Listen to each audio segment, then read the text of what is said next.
Good morning, good morning. Ito, nakita tayong magandang bonsai materials.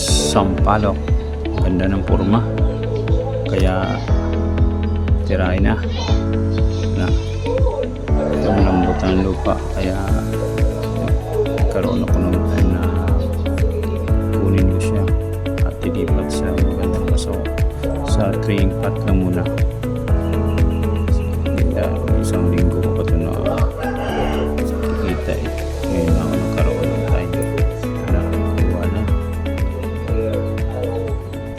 Ilipat natin ito. So, ito na guys yung nakuha natin na materials. Ganda na. Sana mabuhay. Sana mabuhay siya.